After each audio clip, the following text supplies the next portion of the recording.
बदतमीज बहू।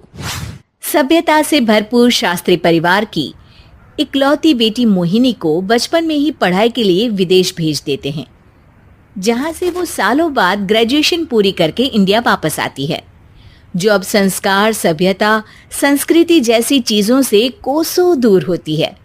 एक सुबह मोहिनी शॉर्ट ड्रेस पहने, कानों में हेडफोन लगाए जोर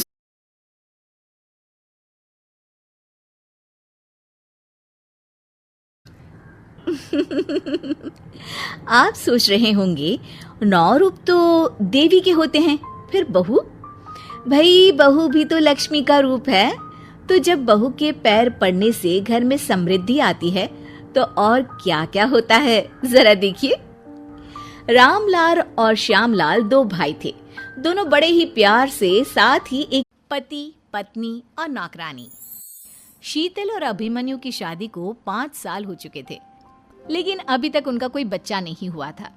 इसकी वजह से शीतल और अभिमन्यु परेशान रहते थे, लेकिन उन दोनों से ज्यादा परेशान थी शीतल की सास, यानी अभिमन्यु की माँ जानकी देवी। जानकी देवी चाहती थी कि जल्दी से जल्दी उनकी गोद में पोता या पोती आ जाए, और इसीलिए वो अपनी बहू शीतल को लेकर एक दिन हॉस्पिटल पहुंची।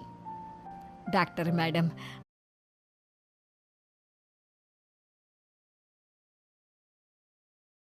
मॉडल बहू, अगर तुम्हें मुझसे इतनी ही प्रॉब्लम है तो शादी क्यों की?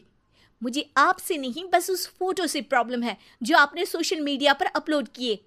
अरे इतनी सी बात और इतना ज्यादा ओवर रिएक्ट?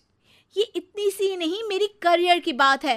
मैं मॉडल हूँ, और मेरी इंडस्ट्री में कोई भी एक शादीशुदा मॉडल के साथ काम करना नहीं चाहता, इसीलिए अभी की बहू बनी ड्राइवर।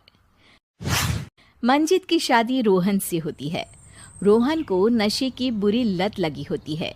एक दिन, अरे माँ, मेरा एक साइड का शरीर काम नहीं कर रहा है, मैं आज खेतों में कैसे जाऊंगा?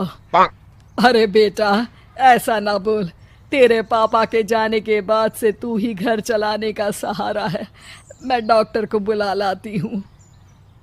देखिए बहन जी, रोहन के शरीर। बहू और बुलेट। घर के बाहर फट फट फट की जोर से आवाज हुई।